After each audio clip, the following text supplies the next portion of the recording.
à Tokyo, capitale du Japon, qui accueille les meilleurs patineurs professionnels du monde à l'occasion d'un challenge qui porte bien son nom, puisqu'il s'agit du challenge des champions. Toutes les catégories sont présentes, couple, danse, dames et messieurs. Nous commençons par les couples avec les Américains Kala Urbanski et Rocky Marval qui interprètent leur programme de compétition sur la bande originale du film Fantôme de l'Opéra.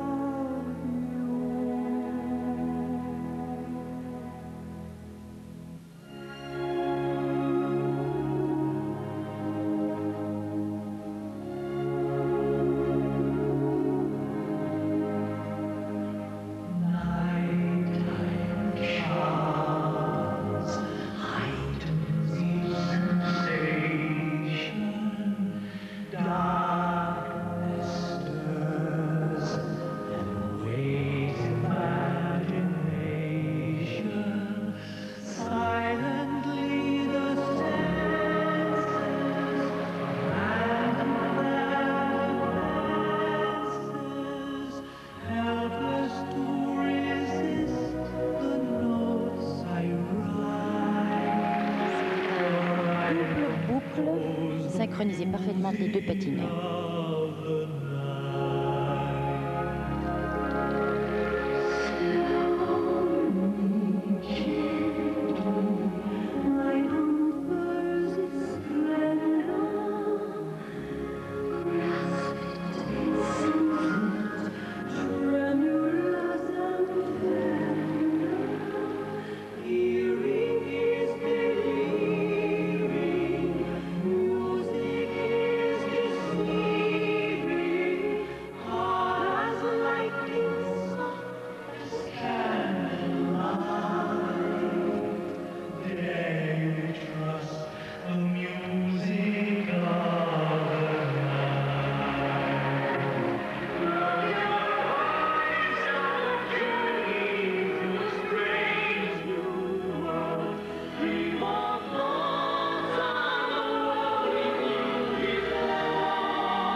Double axel lancé avec une amplitude très très rare.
Kala Urbanski, 34 ans, Rocky Marval, 29 ans, couple d'expérience. Ils furent, il y a 2 ans, champions des États-Unis. Et depuis qu'ils sont passés professionnels, après quelques années de doute, dirons-nous, ils obtiennent des résultats plus conformes à leurs valeurs. Les notes qui apparaissent sont sur un maximum de 10. Nul doute que la note technique tient compte, Isabelle, de ce superbe double axel lancé que l'on vient de voir, rare d'amplitude. La note artistique est également excellente. Ils vont établir une première note totale de 97,4 qui nous servira de référence par rapport aux couples qui vont suivre. Ekaterina Gordeyeva et Sergueï Grinkov font à présent leur entrée sur la patinoire de Tokyo pour une démonstration qu'ils ne nous ont pas encore proposée jusqu'ici. Ekaterina Gordeyeva et Sergueï Grinkov, rappelons-le, double champion olympique, quadruple champion du monde. Ils sont pour beaucoup absolument incomparables.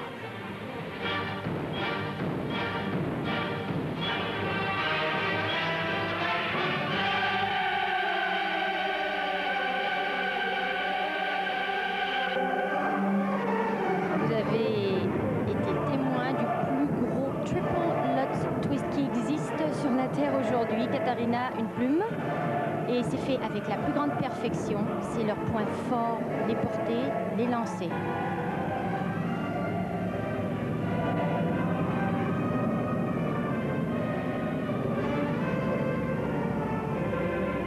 Et voilà, triple salco lancé avec surrotation à l'atterrissage.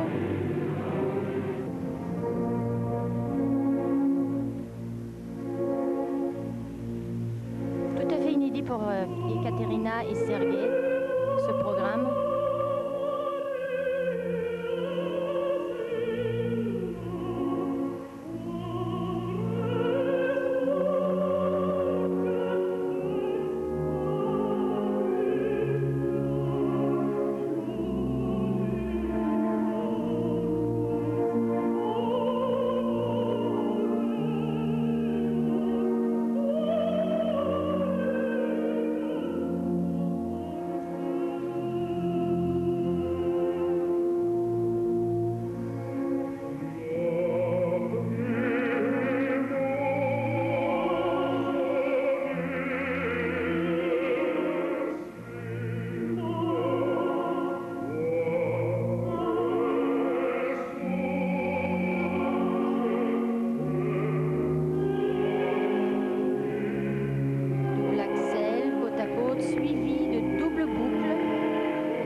Une démonstration qui se termine par un porté tout aussi inédit que le fut leur programme. Ekaterina et Sergueï ont ce don de se renouveler au fil des semaines, au fil des mois, qu'il s'agisse d'exhibition ou de compétition. Ils ont un respect du public tel qu'ils ne leur proposent jamais 2 fois de suite la même démonstration. Ce qui suit en revanche, c'est la qualité de cette démonstration et les notes qui défilent actuellement sur votre écran, qui, je vous le rappelle, sont sur un maximum de 10. Ce passe de commentaires, il n'y a que des 9-9 en technique et en artistique. Il y a déjà le premier 10 qui apparaît, suivi d'un deuxième pour un total de 99,3 qui sera bien difficile à battre par les autres patineurs. Mais sait-on jamais, Isabelle Brasseur et son charmant minois, accompagné du puissant Lloyd Eisler, le couple canadien, fait à son tour son entrée sur la patinoire de Tokyo.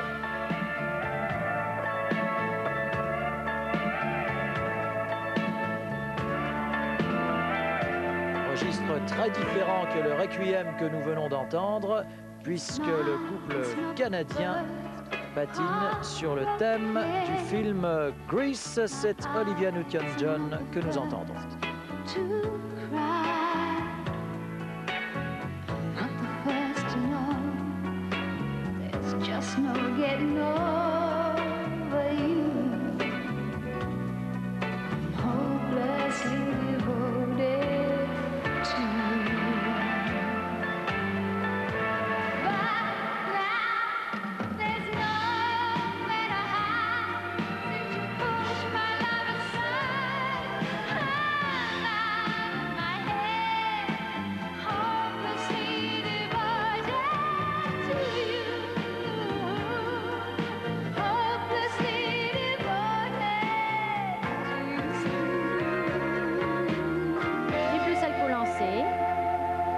Un petit peu moins haut que celui de Katarina, mais tout de même bien atterri.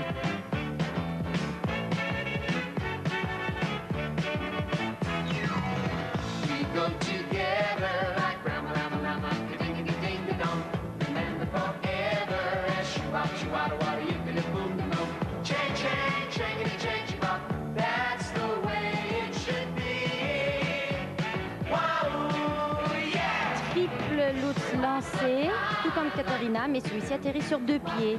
Une légère déduction.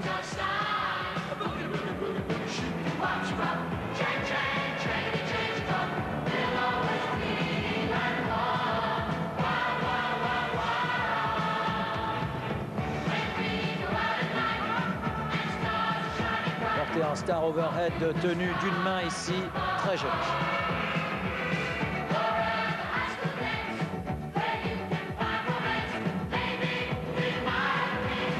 La double flip, côte à côte, très très bien exécuté.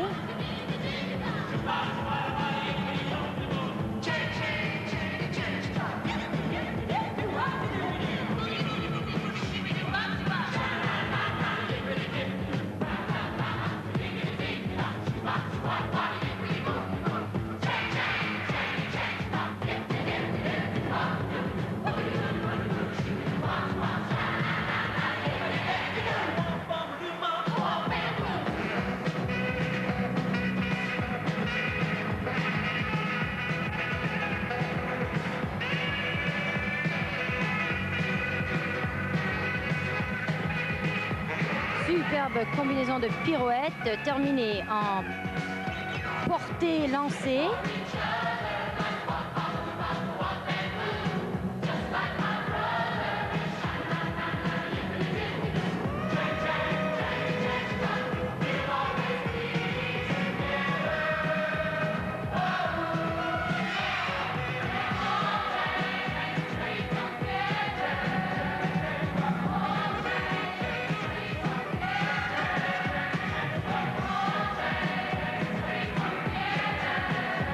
Terminé, la fameuse spirale de la mort.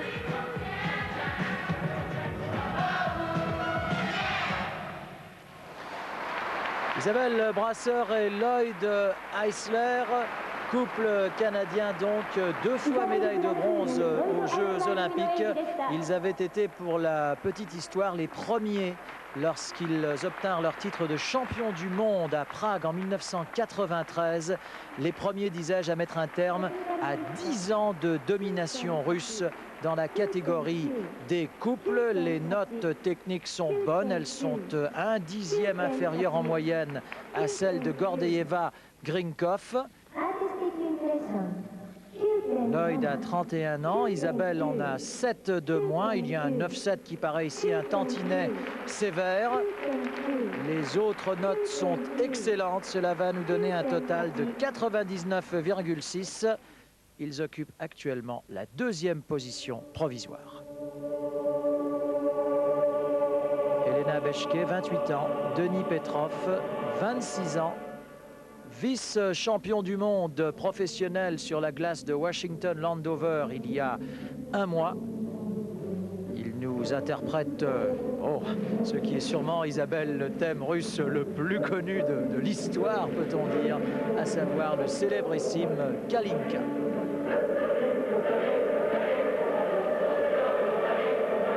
C'est un couple très doué pour les portées inédits et très dangereux.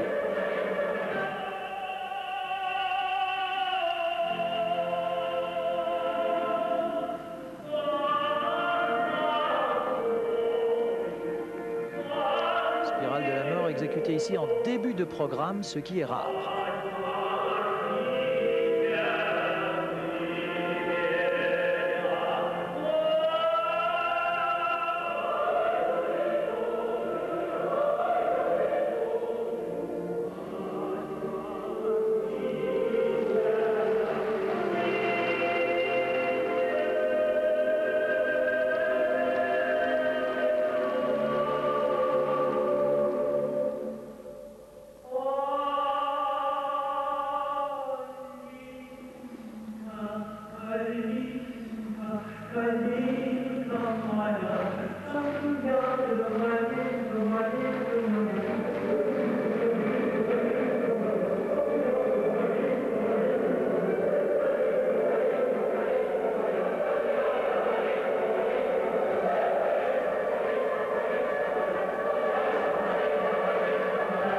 Malheureusement, un triple Selko lancé, mal atterri ou même pas atterri, qui lui coûtera quelques dixièmes en moins sur la performance.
Et voilà, double flip, côte à côte, très bien atterri.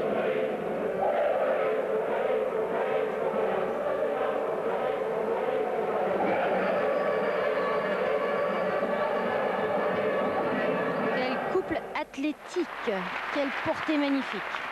Elena Beshke et Denis Petrov qui terminent donc ainsi leur démonstration. C'est vrai, vous le soulignez du reste, Isabelle, qu'il y a eu cette erreur tout de même assez grave à réception. Peut-être que c'est celle-ci que va nous remontrer le réalisateur nippon. Oui, voilà qui est fait à réception du triple Salchow lancé.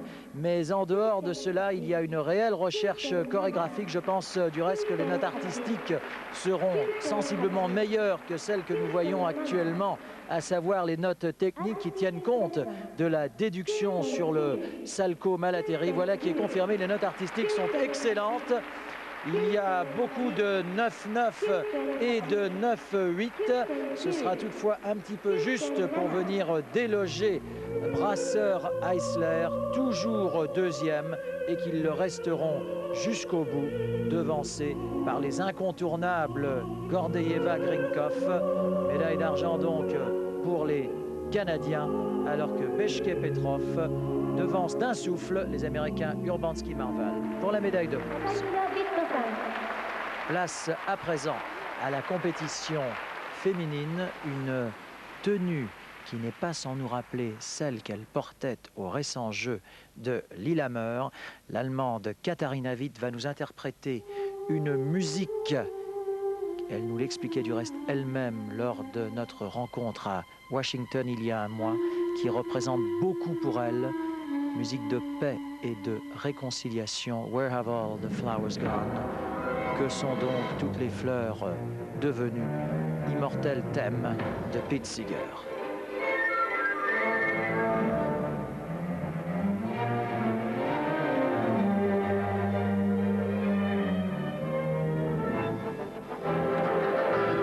Très beau triple boucle piqué. Très bon début de programme.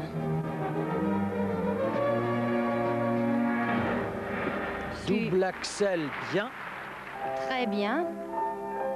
Katharina qui nous propose un triple saut en entrée de programme. Cela fait longtemps que l'on ne l'avait plus vu chez elle.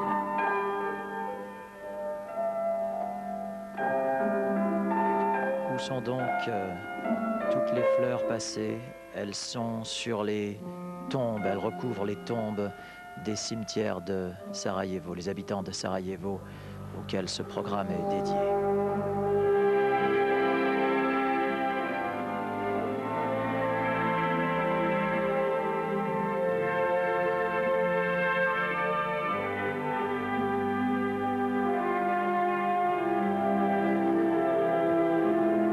Double boucle.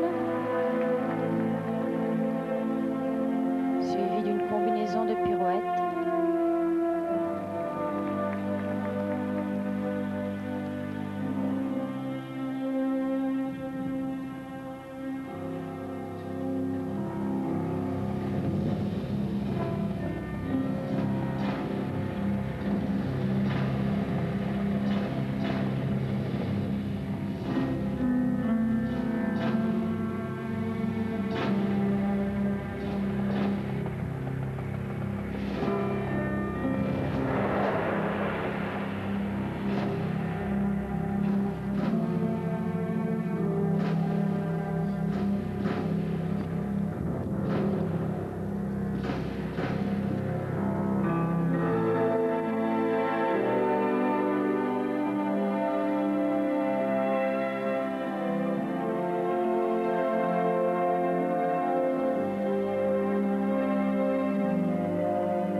Il y a énormément d'interprétations personnelles dans le thème de Katharina Witt, une chorégraphie qu'elle a elle-même conçue en compagnie de Sandra Bezic.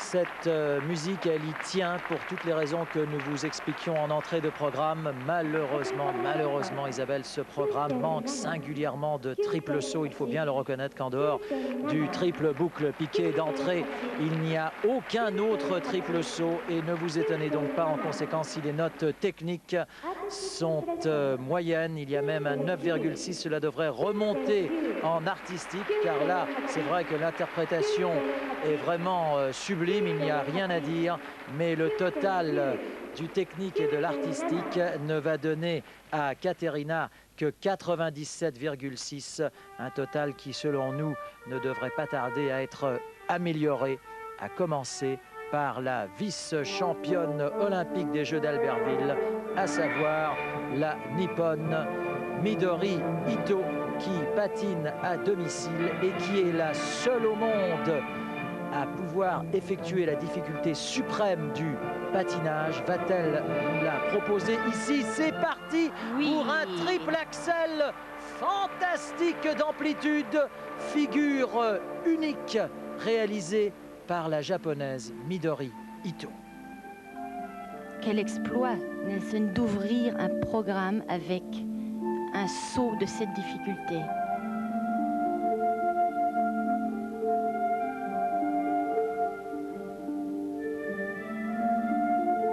Rose of Pain, la rose du malheur, pourrait-on dire, est le thème musical qu'elle nous interprète. Mais je suis sûr que Midori va très rapidement transformer ce malheur en réel bonheur pour nous tous.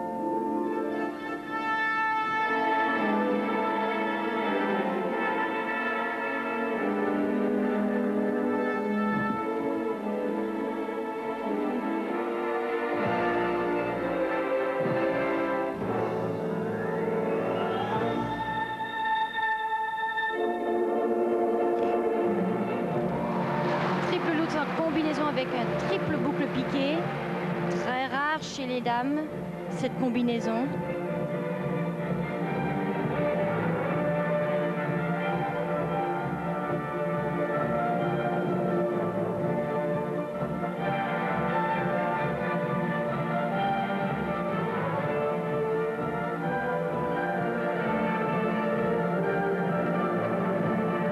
Et triple flip, mais malheureusement avec un peu trop de rotation.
Triple boucle piqué en combinaison avec un deuxième triple boucle piqué. On voit la force de Midori qui sont les sauts.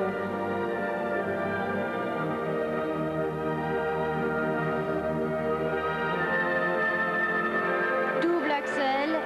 avec une amplitude phénoménale.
Midori qui soulève sa rose. Il faut reconnaître que Midori Ito atteint à 25 ans une maturité et une plénitude totale dans son patinage. Vraiment, toutes les difficultés techniques étaient présentes.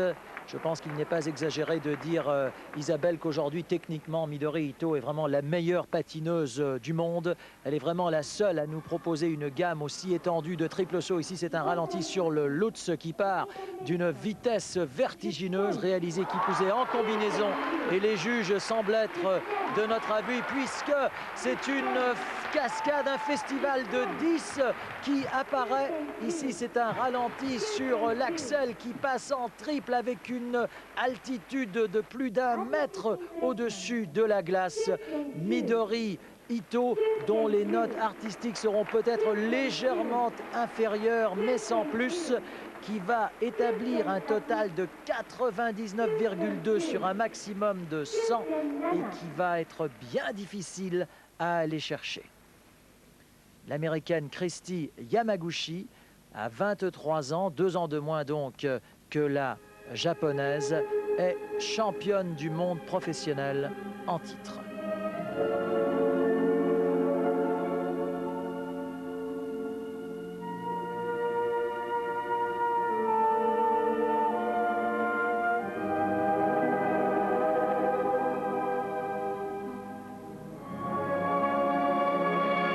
Double Axel ici.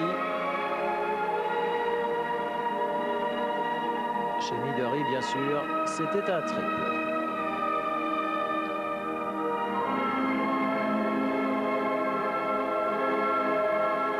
Préparation du triple Lutz qui passe en combinaison. Avec un double boucle piqué. On voit le manque d'amplitude par rapport à Midori lorsqu'elle patine côte à côte. Et c'est certainement un facteur déterminant pour cette compétition.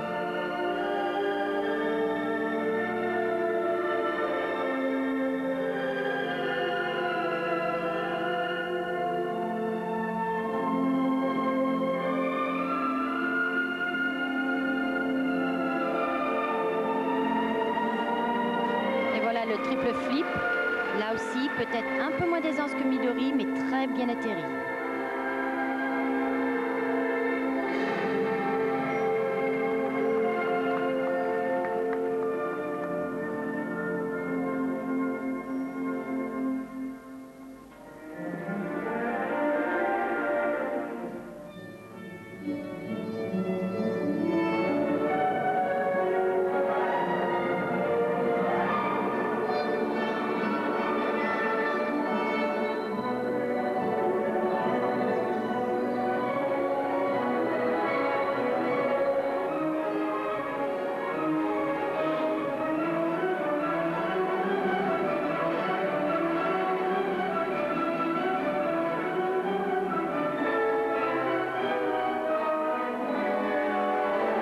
Boucle piquée, superbement atterri avec plus d'amplitude que ses autres sauts. On remarque bien chez Christy l'agencement de la chorégraphie et des sauts. Tout est bien équilibré dans le programme.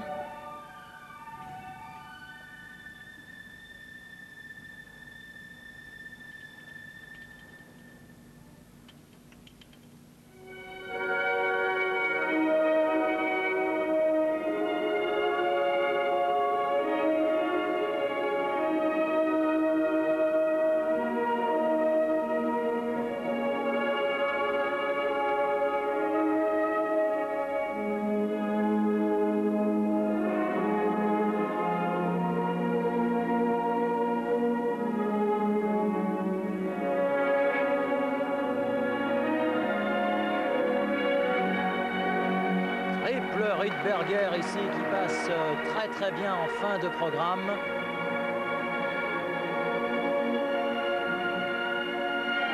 C'est en effet un saut qui est très rare chez les dames.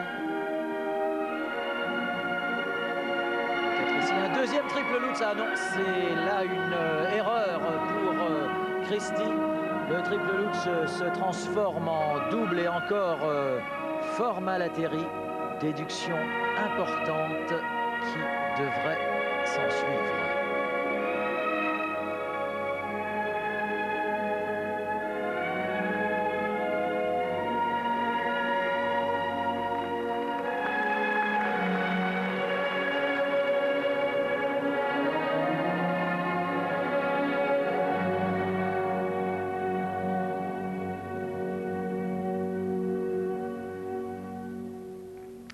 Christie Yamaguchi qui en termine avec son éternel sourire, mais ne vous y trompez pas, je pense que vous serez de mon avis, Isabelle. Il nous est arrivé de voir Yamaguchi sensiblement mieux patiner que cet après-midi à Tokyo. Manque de vitesse assez rare chez elle et manque d'amplitude, vous le soulignez très bien, dans les sauts, surtout en comparaison avec ceux réalisés par Midori Ito. Ici, c'est la bévue sur le Lutz. Les notes, pour vous dire la vérité, me semblent assez généreuses compte tenu de ce qu'on vient de voir. Effectivement, les notes sont un peu élevées par rapport aux plusieurs petites erreurs qui ont eu lieu ce soir à travers le programme. En artistique, c'est même très bien noté. Bon, certes, les erreurs techniques ont moins d'importance dès lors qu'il s'agit d'attribuer une note artistique. Reste que Christie Yamaguchi se situe actuellement en deuxième position provisoire derrière Midori Ito. Alors que se présente une autre japonaise, championne du monde sur cette même glace de Tokyo en mars 1994, Yuka Sato, à peine âgée de 22 ans.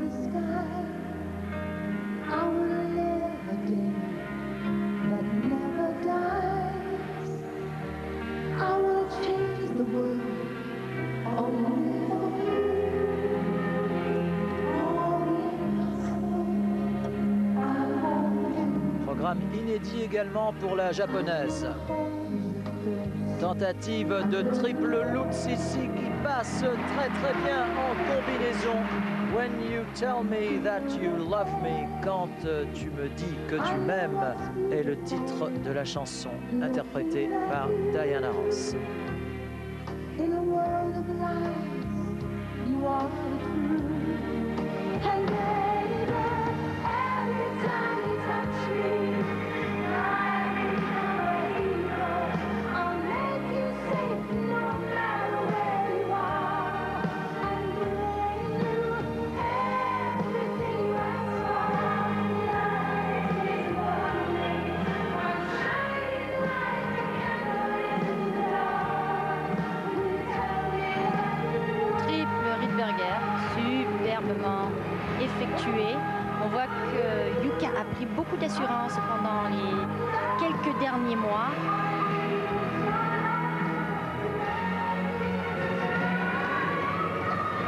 Elle s'exprime d'ailleurs beaucoup mieux qu'il y a un an.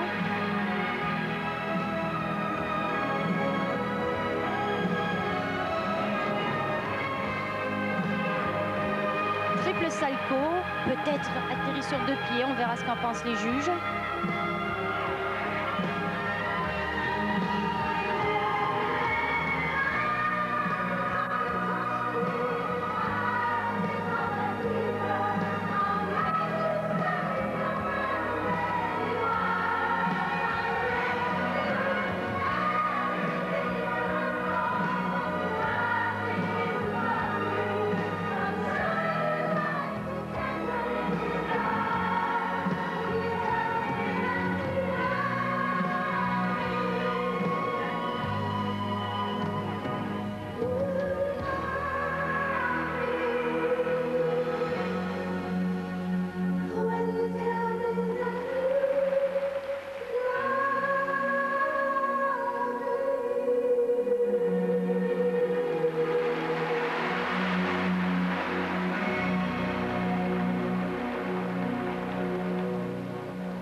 très bien, très bien. Très belle démonstration de la japonaise Yuka Sato qui, vous le soulignez à l'instant, Isabelle est bien meilleure que lorsqu'elle était encore amateur il y a un an. Beaucoup de fluidité, beaucoup d'aisance et quelle rapidité de patinage. Toutes les difficultés techniques y sont, à commencer par ce triple Lutz.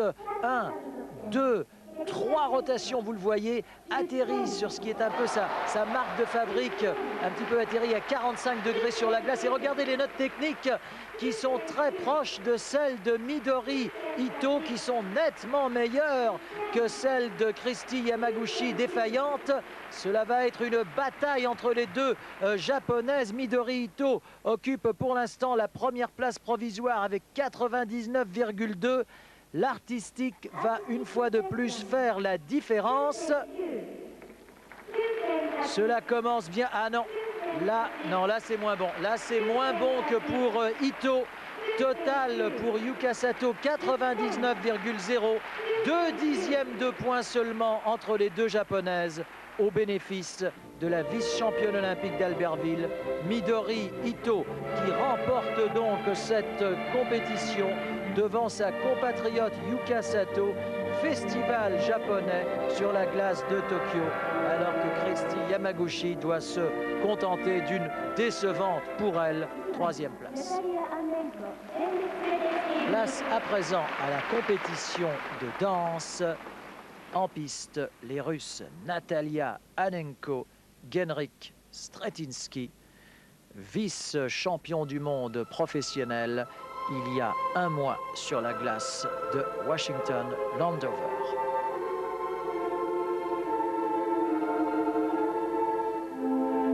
C'est bien entendu le thème de Summertime du regretté George Gershwin que vous entendez.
À noter que c'est Genrik qui a lui-même monté la chorégraphie de ce programme.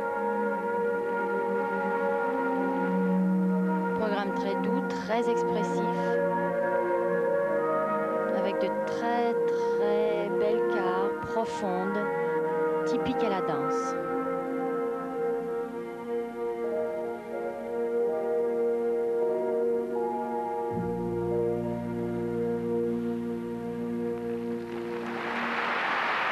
Natalia Anenko et ses longs cheveux blonds qui viennent effleurer la patinoire. Je dois dire que Natalia Hanenko a un physique absolument craquant et que Genrikh Stretinski a en cela beaucoup de chance d'être accompagné par une aussi ravissante partenaire. Nul doute que les juges, en particulier masculins, ne seront pas insensibles au charme de Natalia. Les notes techniques sont bonnes sans plus. Il y a là un ou deux 9-8 qui ne semblent pas tenir trop compte de ces quarts aussi bien marqués que vous soulignez à l'instant, Isabelle. En artistique, on ne peut vraiment pas mettre en dessous de 9,9. Il pourrait peut-être même y avoir un 10. Non, il y a même un 9,8.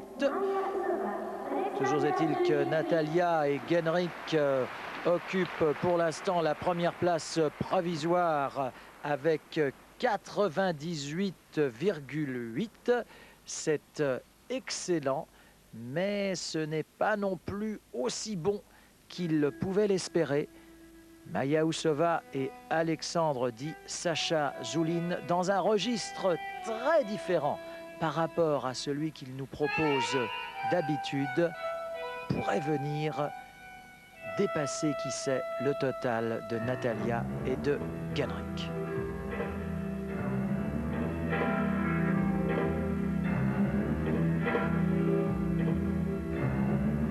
Vous remarquez, Nazim, ce qui est intéressant du côté des professionnels, c'est qu'on a droit à faire beaucoup plus de choses que chez les amateurs. Tout est permis. Accessoires.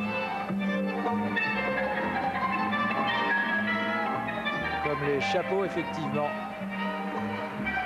que portent Maya et Sacha dans un tango dont la chorégraphie n'a été achevée que 4 jours avant cette compétition. Ils ont énormément travaillé, notamment sur cette suite de petits pas en déboulé. Et regardez la synchronisation extraordinaire de ces deux patineurs.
c'est véritablement extraordinaire.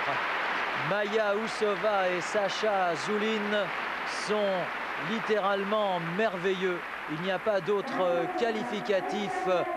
Maya Ousova a un charme indéfinissable. Sacha Zoulin a vraiment lui aussi beaucoup de chance d'être accompagné sur la glace comme dans la vie par Maya. Cette suite de petits pas de début de programme annonçait ce qui allait suivre. Et ce qu'il y a d'extraordinaire, Isabelle, c'est que entre la rapidité du début et les mouvements plus lents de la fin, c'était en quelque sorte amener une chorégraphie richissime.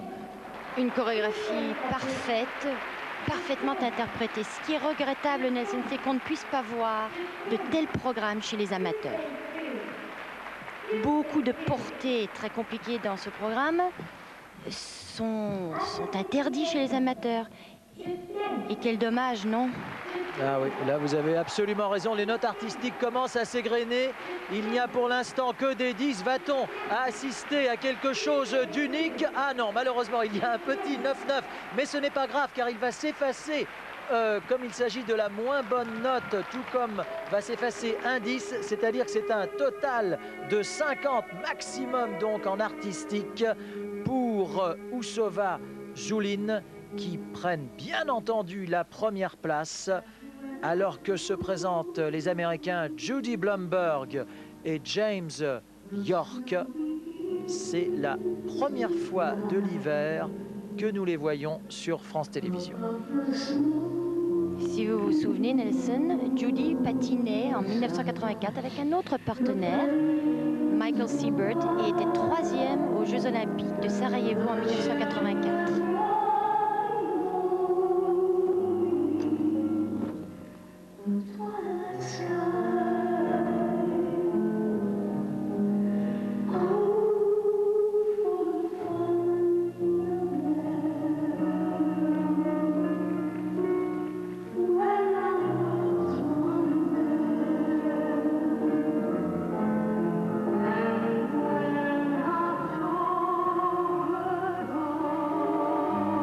October Goes, quand octobre s'en va, Nancy Lamotte nous interprète cette chanson de Johnny Mercer.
Très beau patinage, quand même différent par rapport aux autres danseurs. On voit que c'est un patinage plus américain, si on veut, avec un style bien différent.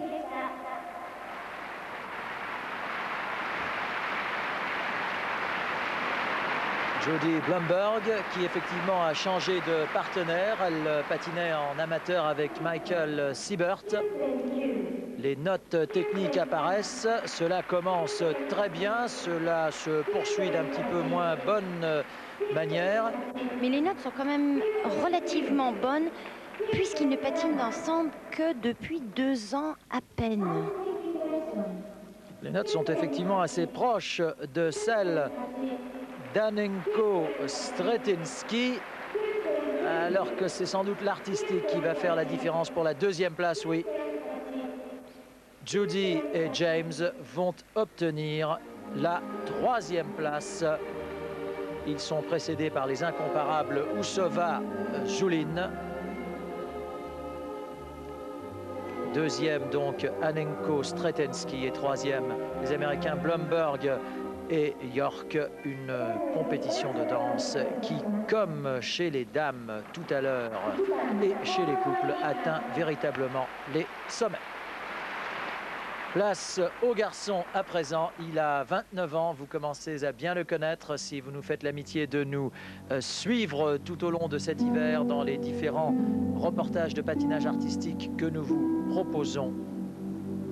Paul Wiley, qui lui aussi a cette faculté de changer totalement de programme et de chorégraphie au fil des compétitions.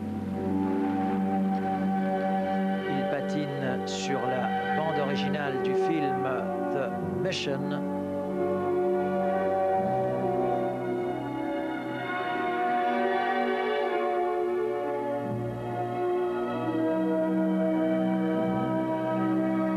Triple flip, parfait, parfait. Quel bon début de programme.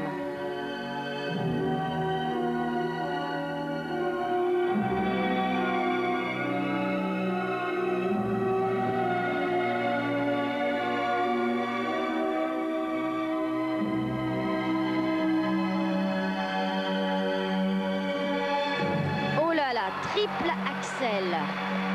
Superbement exécuté.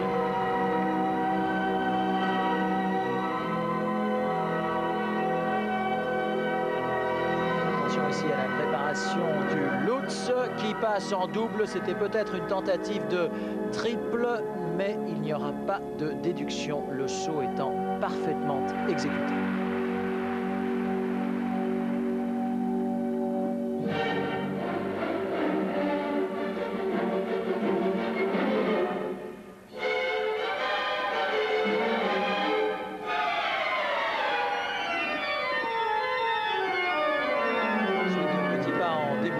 Sa grande spécialité.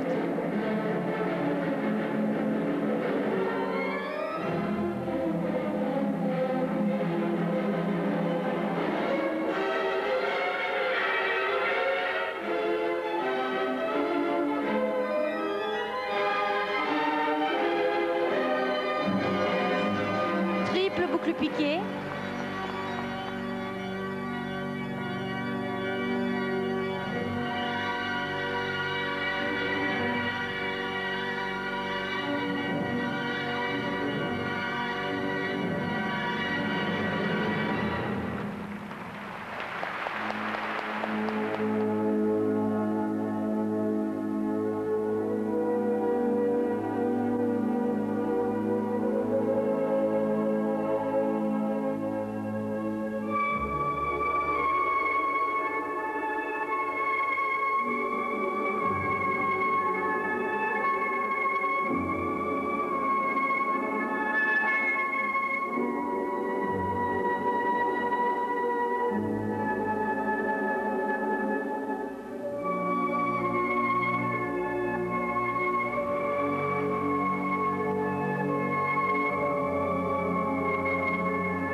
Et voilà, triple Lutz. Presque tout le répertoire des triples est présent ce soir. Deuxième suite de petits pas pour un Wiley véritablement étincelant. Cela va à 100 à l'heure. Et quelle interprétation musicale, Nelson? N'êtes-vous pas d'accord? Oh là, c'est fantastique. Cet Américain vraiment ne cesse de nous enchanter. Et puis ce sourire qui ne le quitte jamais. Paul Wiley atteint une maturité totale de patinage. Il interprète de façon exceptionnelle ce concerto de Poulenc qui a donc servi de thème musical à ce film immortel avec Robert De Niro, The Mission. Paul Wiley qui en termine avec une pirouette d'une rapidité stupéfiante, fantastique, fantastique. Paul Wiley qui obtient un triomphe. C'est extraordinaire, Isabelle, comment Paul s'est totalement transformé, métamorphosé depuis qu'il est passé professionnel. Je n'ai jamais vu un changement aussi radical chez un patineur qui est passé de l'amateurisme au professionnel. Ancien étudiant de Harvard qui parle, j'allais dire parfaitement, c'est un petit peu exagéré, qui parle bien notre langue. Les notes techniques sont bonnes, elles sont même excellentes. Il n'y a que des 9-9. Je pense qu'il y aurait eu des 10 sans ce triple Lutz transformé en double. À sa gauche, c'est Mary Scott-Vold, épouse Davy Scott-Vold, qui, pour la petite histoire, est également l'entraîneur de Nancy Kerrigan. Il y a un 10 pour ouvrir les notes artistiques. Le total de Wiley va être très impressionnant. 99,0. Il va falloir que les concurrents suivants se battent, sortent vraiment leur meilleur patinage pour tenter de devancer l'Américain. Viktor Petrenko, l'Ukrainien, champion olympique à Albertville, se présente à son tour sur la glace nippone.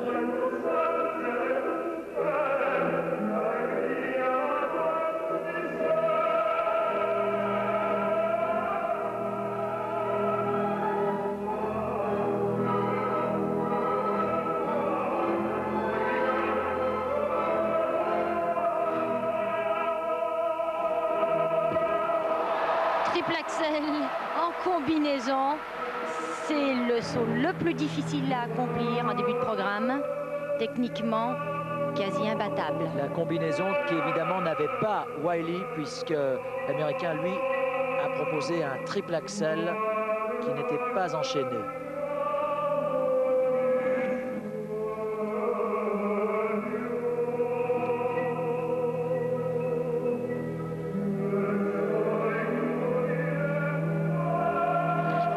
Ici du Lutz qui passe en triple de façon majestueuse. Très beau patineur, Victor. Le seul petit regret, c'est que j'ai l'impression qu'il a tendance à rester dans le même style de musique et d'interprétation, soit espagnol. Je crois que son public apprécierait de voir peut-être un petit peu plus de variété. C'est le thème de Malaguena qu'il nous interprète ici. Triple beaucoup piqué, propre.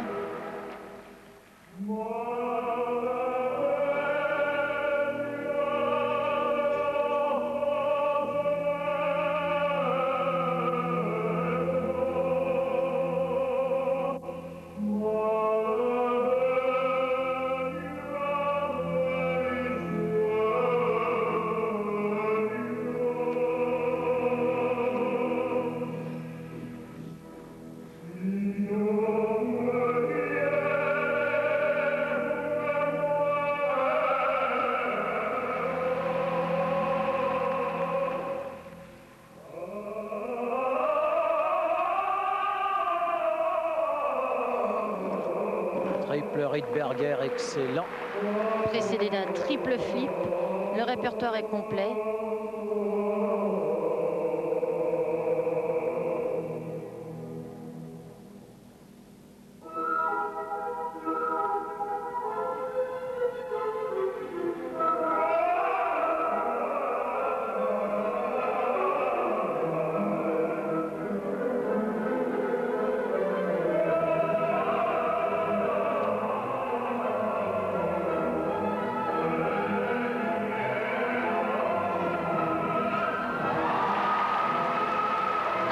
incroyable. Un deuxième triple axel en fin de programme, suivi d'un triple salto. Décidément, Nelson, c'est un programme techniquement imbattable. Oh, formidable, formidable, Viktor Petrenko. Nous pensions en compagnie d'Isabelle que Paul Wiley serait difficile à aller chercher tant l'Américain nous a proposé un registre total de difficultés techniques dans son patinage. Mais là, il semble que les deux triple axel de Victor, notamment le premier réalisé en combinaison avec un triple boucle piqué derrière, puisse contribuer à faire la différence, tout au moins en note technique. Ici, c'est effectivement un ralenti sur le premier triple axel qui est un petit peu difficilement réceptionné, mais le saut compte. Il n'y a que des 10 en technique, c'est tout simplement incroyable. Et bien mérité. Ah oui, là vraiment, nous vivons une compétition étonnante chez les garçons. Viktor Petrenko, dont les notes artistiques sont semblables à celles de Wiley, mais c'est sur la note technique pour une fois que va se faire la différence.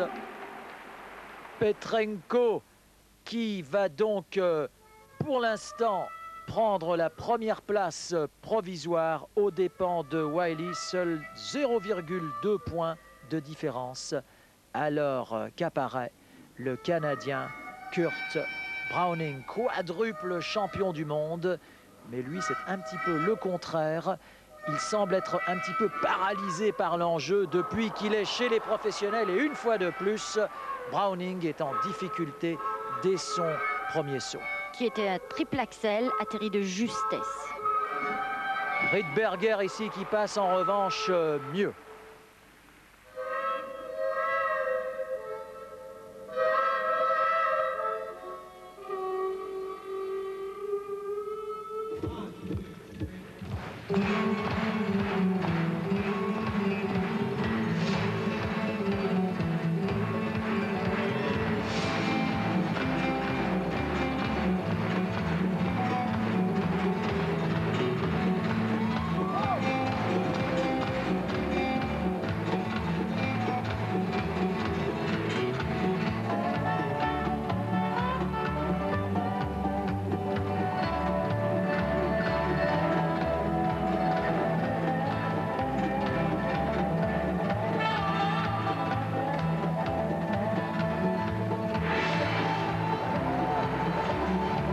Double axel, sans difficulté.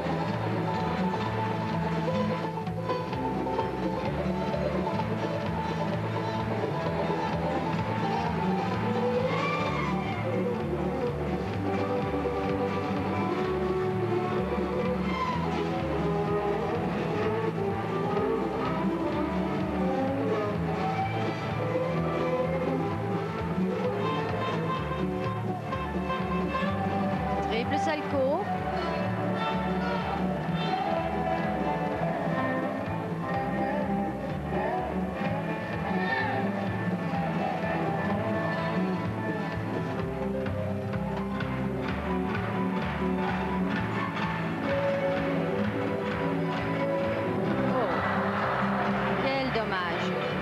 C'est une chute qui ne survient même pas sur un saut.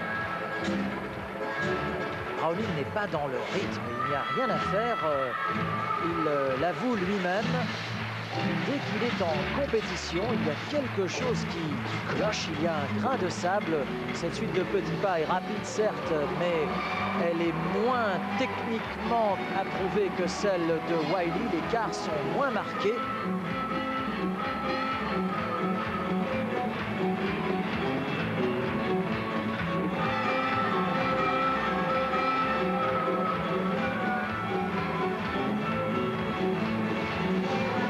Axel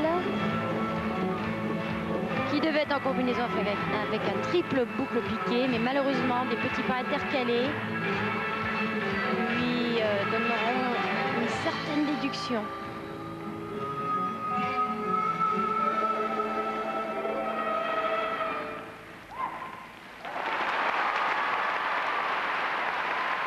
Ouais, Browning qui se force un petit peu à sourire. Mais je pense que vous serez d'accord avec moi, Isabelle, pour considérer la démonstration du Canadien comme décevante. Oui, un peu décevante en effet, mais lorsqu'on regarde la complexité des pas et l'écart, il n'est pas très étonnant de voir souvent des patineurs avoir quelques problèmes techniques, comme vous le voyez ce soir avec Kurt.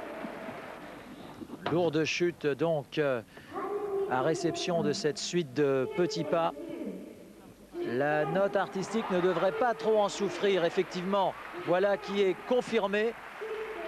Je pense tout de même que cette note artistique est un tantinet généreuse.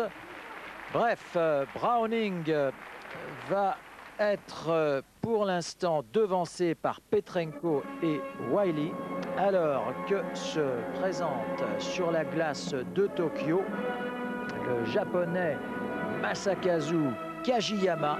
C'est la première fois que nous le voyons lui aussi depuis qu'il est passé professionnel.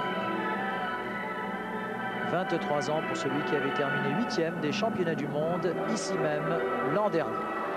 Avec un triple flip pour commencer le programme, mais malheureusement la jambe a traîné un petit peu.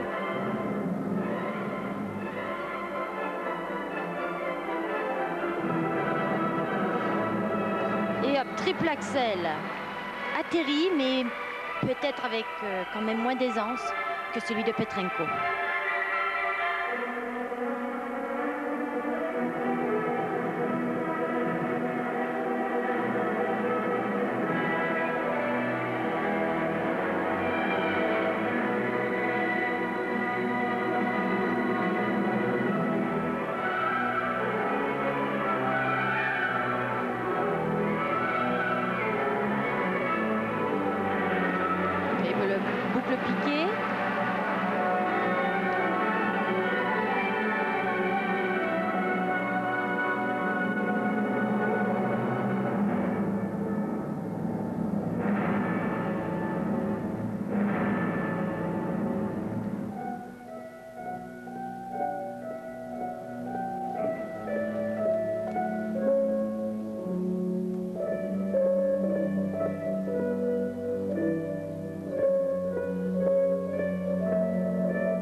Rydberger qui passe très bien, des sauts amenés avec moins de vitesse d'élan par rapport à ses adversaires, c'est à remarquer.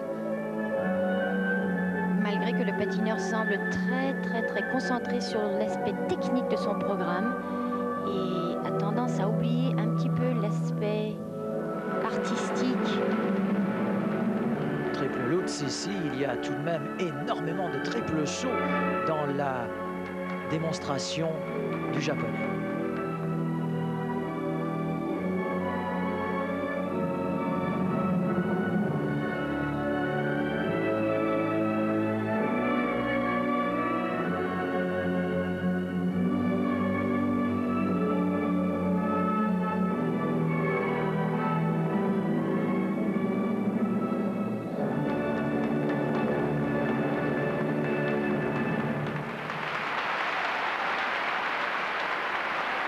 Et Masakazu Kajiyama, le japonais, qui en termine à son tour.